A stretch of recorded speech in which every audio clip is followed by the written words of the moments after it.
السلام عليكم ورحمة الله وبركاته. الحمد لله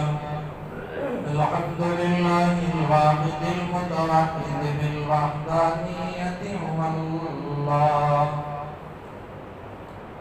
الفرد المتفرد بالفردانية هو الله، العزيز المتعزز بالعزة هو الله، القدير المقتدر بالقدرة هو الله، قبل كل شيء هو الله، بعد كل شيء هو الله، الأول هو الله، والآخر هو الله، الظاهر هو الله، والباطن هو الله، أول الأولين هو الله، آخر الآخرين هو الله. أما بعد فأعوذ بالله من الشيطان الرجيم. بسم الله الرحمن الرحيم. ولله على الناس حج البيت من استطاع إليه سبيلا. وقال تعالى في مقام آخر: وتزودوا فإن خير الزاد التقوى. وقال تعالى: وأذن في الناس في الحج يأتوك رجالا وعلى كل ضامر يأتين من كل فج عميق. وقال تعالى: ليشهدوا منافع لهم. صدق الله العظيم. وقال النبي صلى الله عليه وسلم: من حج لله ولم يرفث ولم يفسق رجع كيوم ولدته أمه، أو كما قال النبي صلى الله عليه وسلم. اللهم صل على محمد وعلى آل محمد كما صليت على إبراهيم وعلى آل إبراهيم إنك حميد مجيد. اللهم بارك على محمد وعلى آل محمد كما باركت على إبراهيم وعلى آل إبراهيم إنك حميد مجيد. محترم سامعین برادران عزیز، ایام حج بالکل قریب ہیں اور ایام حج چل رہے ہیں، تو اس لیے حج کے عنوان کے تعلق سے کچھ ضروری باتیں عرض کرنی ہیں۔ سب سے پہلی بات یہ ہے، اللہ نے فرمایا: وَلِلَّهِ عَلَى النَّاسِ حِجُّ الْبَيْتِ مَنِ اسْتَطَاعَ إِلَيْهِ سَبِيلًا۔ اللہ کے لیے بیت اللہ کا حج کرنا ان لوگوں پر ضروری ہے، فرض ہے جو وہاں تک جانے کی استطاعت رکھتے ہوں۔ دیکھیں، اللہ کے نبی نے فرمایا: بنی الاسلام علی خمس، شہادت اللہ الہ الا اللہ وان محمد رسول اللہ، واقام الصلاۃ وایتاء الزکاۃ وصوم رمضان وحج البیت من استطاع الیہ سبیلا۔ اسلام کے بنیادی ارکان جو ہیں ان میں سے نماز ہے، روزہ ہے، حج ہے، زکوٰۃ ہے۔ تو یہ حج بھی اسلام کے بنیادی ارکان میں سے ایک رکن ہے۔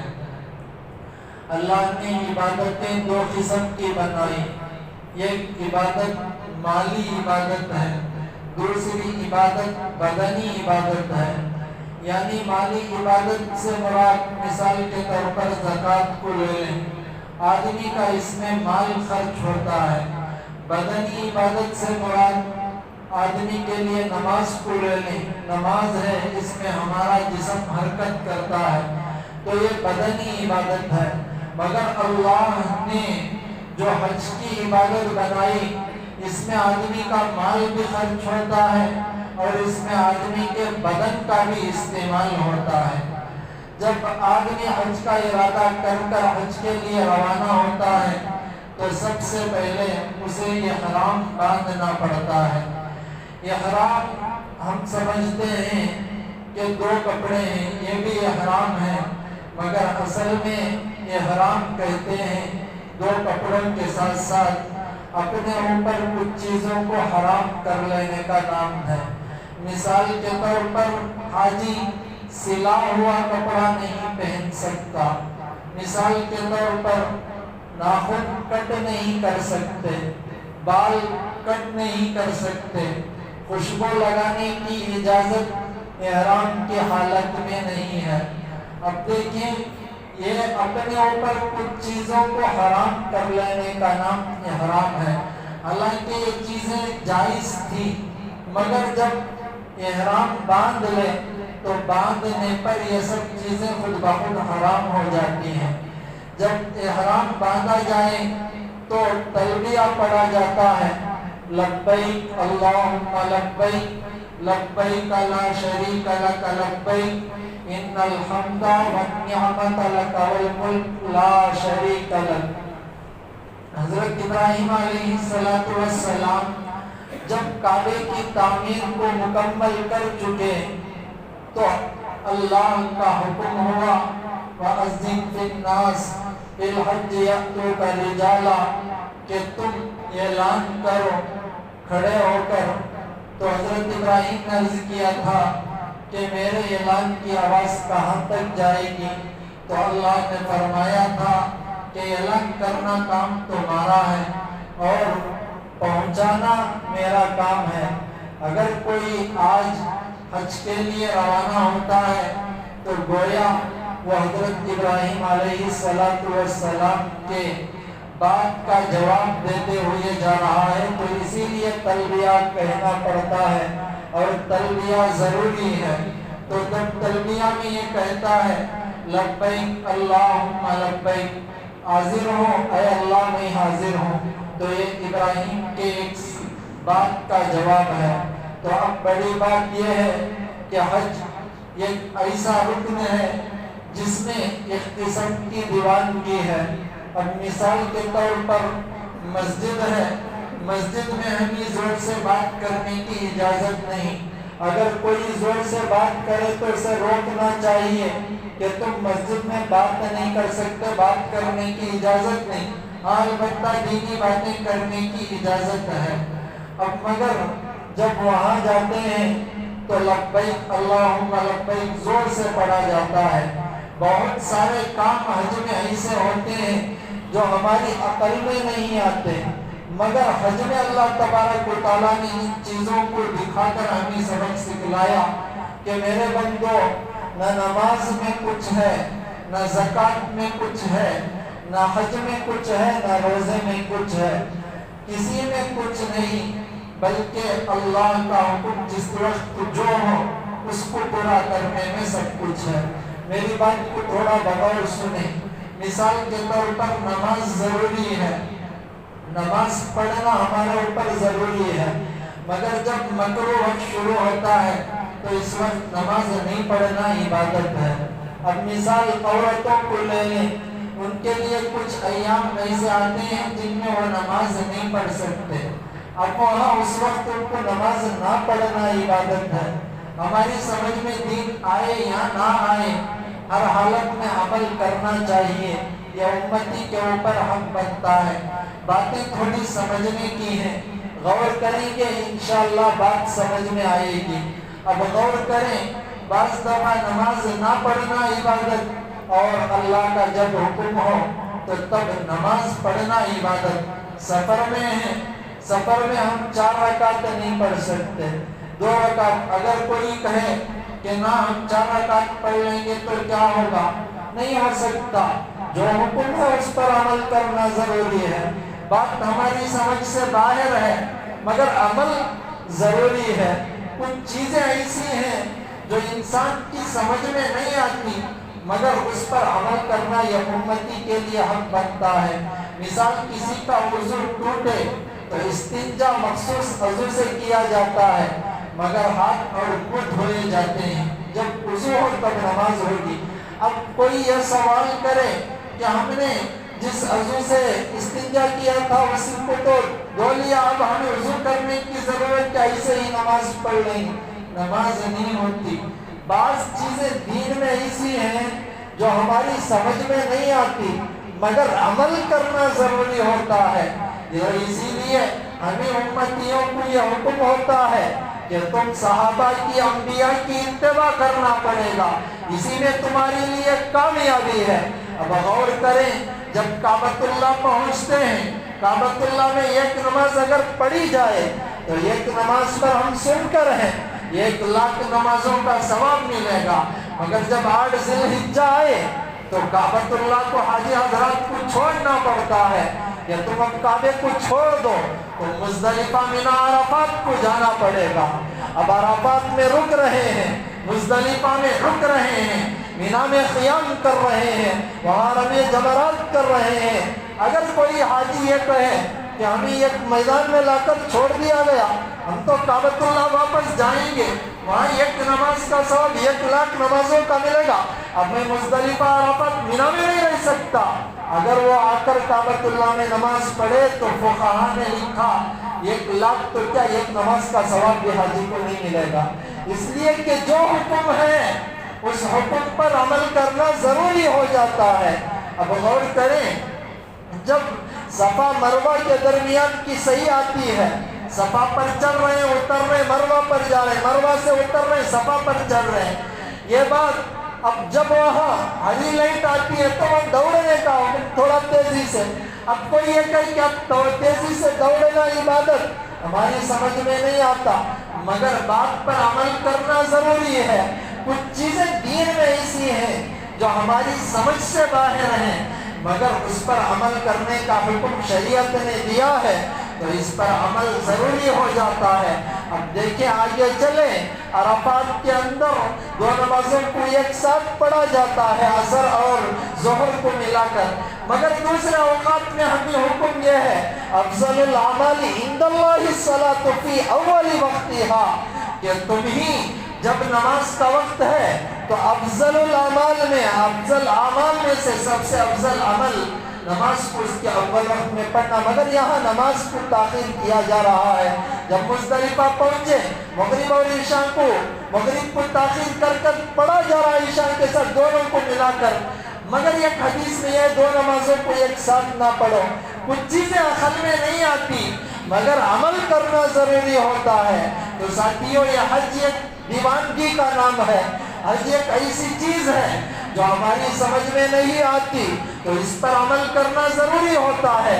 جب آدمی حج کرے تو اللہ کے نبی صلی اللہ علیہ وسلم نے فرمایا من حج للہ، جو اللہ کے لیے حج کرے فلم یرفث ولم یفسق، اس میں جھگڑا بھی نہ کرے، لغو بات بھی نہ کرے، فساد بھی نہ کرے، رجع کا یوم ولدتہ امہ، تو وہ حج سے ایسے روانہ ہوتا ہے جیسے وہ ابھی اس کے ماں کے پیٹ سے پیدا ہوا ہے۔ پیدا ہونے والا بچہ جیسے گناہوں سے محفوظ ہوتا ہے، ایسے ہی حاجی بالکل پاک و پوتر ہو کر اللہ تبارک و تعالیٰ اسے واپس لوٹا دیتے ہیں۔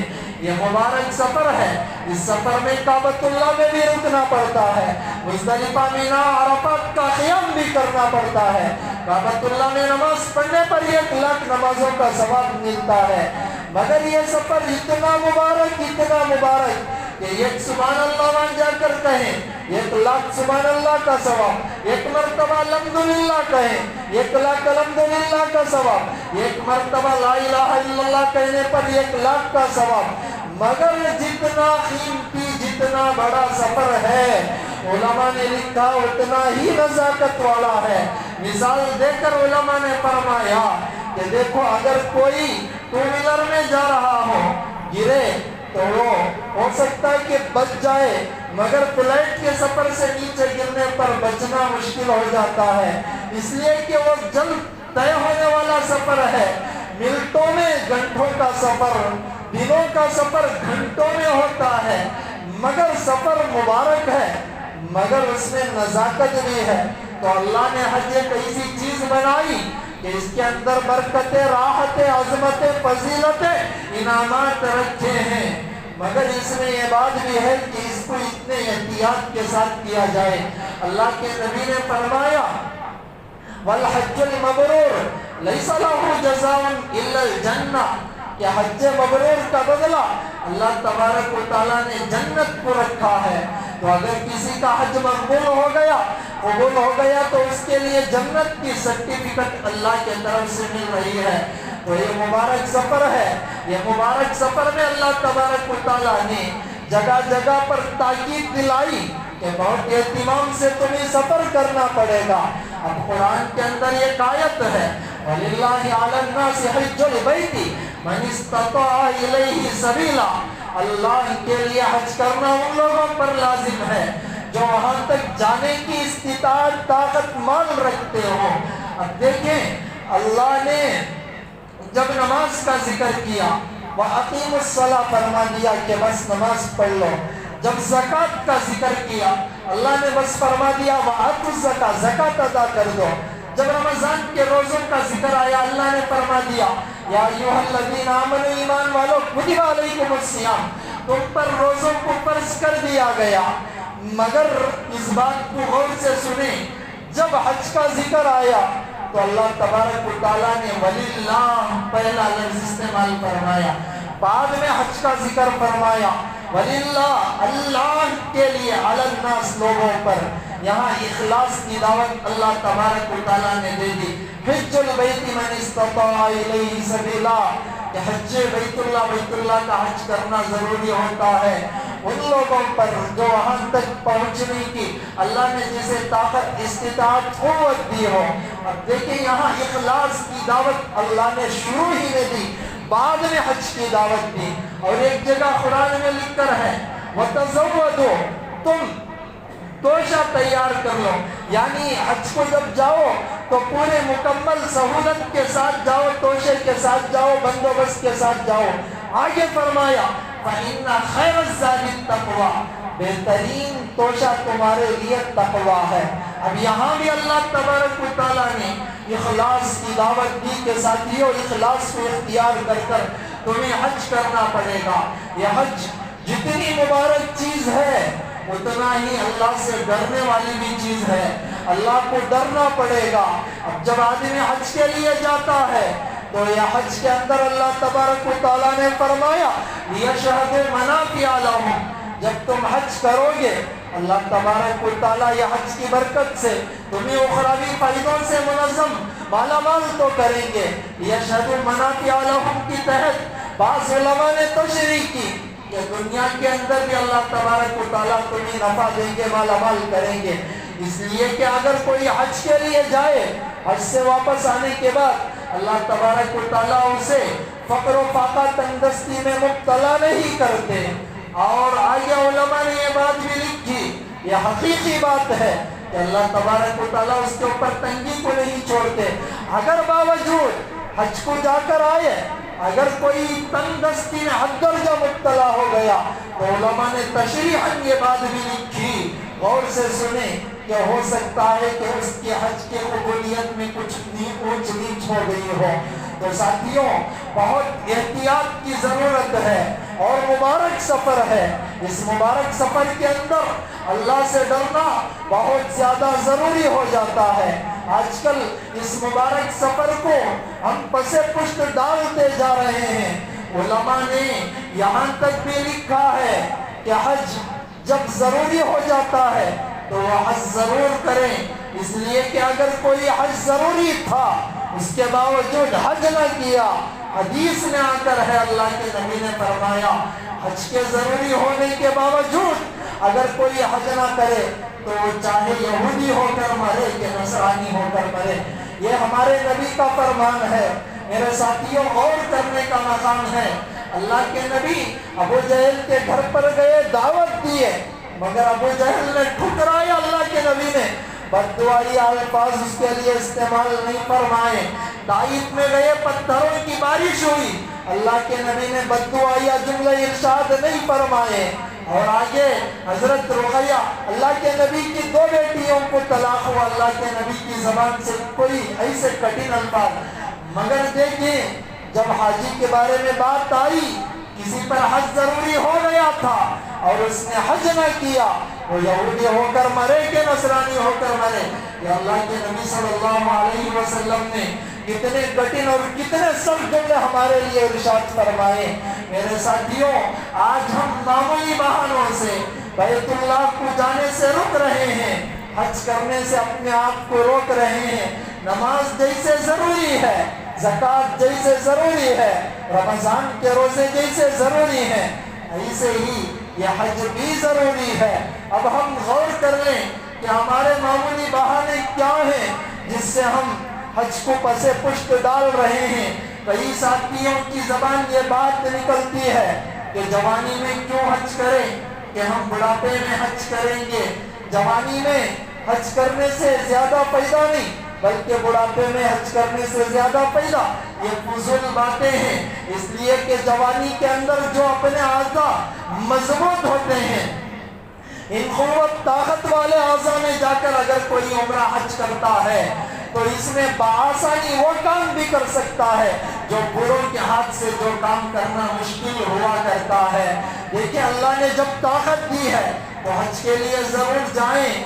علماء نے یہاں تک بھی لکھا کہ اگر کسی کے پاس بس اتنا پیسہ ہے کہ وہ مکے کو جا سکتا ہے، حج کر سکتا ہے، مدینے کے سفر کا خرچ اس کے پاس موجود نہیں ہے، بس وہ مکے کو جائے، حج کرے، کعبۃ اللہ کا دیدار کرے، عمرہ کرے، واپس ہو جائے۔ یہ علماء نے اس لیے لکھا، ضروری چیز تھی، یہ سکھلانے کے واسطے امت کو یہ مسئلہ بیان کیا، ورنہ اللہ کے نبی کا فرمان یہ بھی ہے کہ اگر کوئی حج کر کر آئے اور حج کر کر آ کر میرے روزے پر آئے، میرے روزے کی زیارت کرے تو گویا اس نے یہ میری زندگی میں میری زیارت کی۔ اور آگے اللہ کے نبی نے فرمایا من زار قبری، جس نے میرے روزے کی زیارت کی، وجبت لہ شفاعتی، اس کے لیے میری شفاعت ضروری ہو جاتی ہے۔ اللہ کے نبی کا ایک فرمان یہ بھی ہے، غور سے سنیں، کہ جس نے مکے کو آیا، حج کیا، عمرہ کیا اور میرے روزے کی حاضری نہ دی، اس نے میرے ساتھ بڑی بے وفائی کی۔ تو اتنی حدیثیں موجود ہیں، مگر فقہا سمجھانے کے واسطے کہہ رہے ہیں کہ مدینے کے سفر کا خرچ نہ بھی ہو تب بھی تم حج ضروری کرنا پڑے گا۔ آج معمولی بہانوں سے حج کو چھوڑا جا رہا ہے۔ علماء نے مسئلہ یہ بھی بیان کیا کہ اگر کسی کے پاس اتنے پیسے ہیں کہ وہ حج گھر بن رہا ہو تو گھر بعد میں بنے۔ غور سے سنیں ساتھیوں، گھر بعد میں بنے، پہلے حج کریں۔ اور آگے علماء نے، فقہا نے یہ مسئلہ بھی بیان کیا کہ اگر کسی کے پاس اتنا زیور ہے، اتنا سونا ہے، وہ سونا بیچنے سے، فروخت کرنے سے اس کے اوپر حج ضروری ہو جاتا ہے تو وہ سونے کو بیچے، حج کو جائے۔ اب غور کریں، قرض ایک ایسی چیز ہے پہلے ادا کرنا پڑتا ہے، بعد میں جانا پڑتا ہے، مگر علماء سمجھا کر کتنے اچھے دلائل سے فرما ہے کہ دیکھو کتنی ضروری چیزیں ہیں۔ آگے فقہا یہ بھی مسئلہ بیان کر ہیں کہ اگر کوئی اپنی بیٹیوں کی شادی کے واسطے مال جمع کر رہا ہو، پہلے حج کرنا ضروری ہو جاتا ہے۔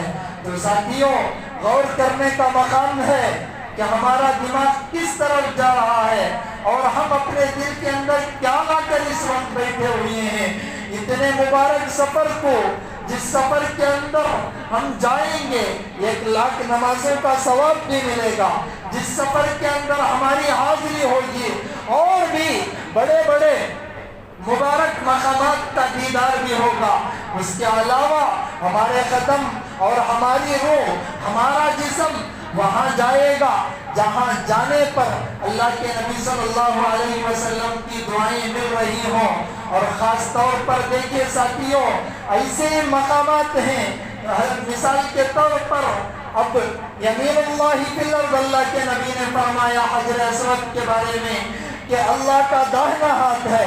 علماء نے یہ بات بھی لکھی ہے کہ اگر کوئی حج بیت اللہ کے لیے جائے تو حج بیت اللہ پر جانے پر اگر حجر اسود کا بوسہ لے تو گویا وہ اللہ کے دائیں ہاتھ کا بوسہ لے رہا ہے۔ اور مجاہد رحمت اللہ علیہ یہاں تک بھی فرماتے ہیں کہ جب حضرت آدم علیہ السلام کو جنت سے اتار کر دنیا میں بھیجا گیا تھا تو اس وقت کچھ وحشت سی ہو رہی تھی۔ جب بھی وحشت سی ہوتی، حضرت آدم علیہ السلام جا کر حجر اسود کا بوسہ لیتے، جو ہی حجر اسود کا بوسہ لیتے سکون مل جاتا، وحشت دور ہو جاتی۔ علماء نے لکھا کہ حجر اسود کا بوسہ اگر کسی کو مل جائے تو اللہ تبارک و تعالیٰ اس کے دل کی وحشت کو بھی دور فرما دے دیتے ہیں۔ اور آگے یہ بات بھی ہے، غور کرنے سے پتہ چلتا ہے، یہاں اگر کسی کو حجر اسود کا بوسہ ملے تو گویا اللہ کے نبی کے ہونٹ وہاں لگ کر رہنے کی وجہ سے اللہ کے نبی سے غائبانہ عقیدت اور غائبانہ بیعت ہو جاتی ہے۔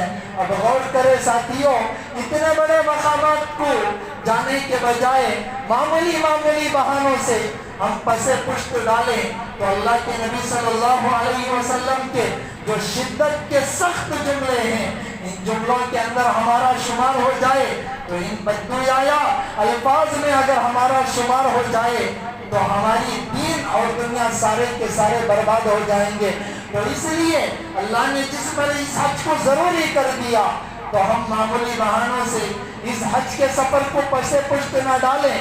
ایک مرتبہ اللہ تبارک و تعالیٰ نے زندگی میں حج فرض فرمایا ہے، ضرور بھی ضرور حج کو کریں۔ اگر نماز ظہر کی چھوٹ گئی، آئندہ کل ہم ظہر کی پڑھ لیں گے۔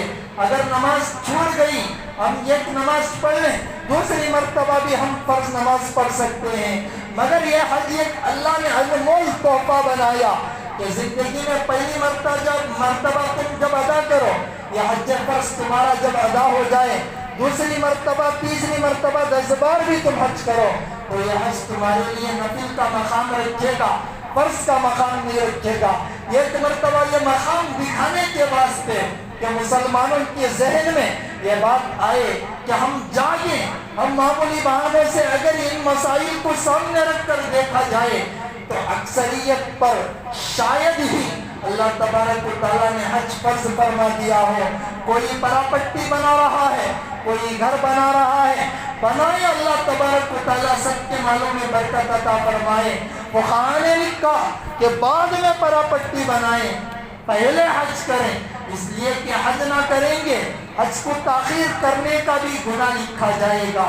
فقہاء نے یہاں تک بھی لکھا اگر کوئی جان بوجھ کر حج تاخیر کر رہا ہو تو یہ حج کا تاخیر کرنا جان بوجھ کر اس کے لیے حرام کا درجہ رکھتا ہے۔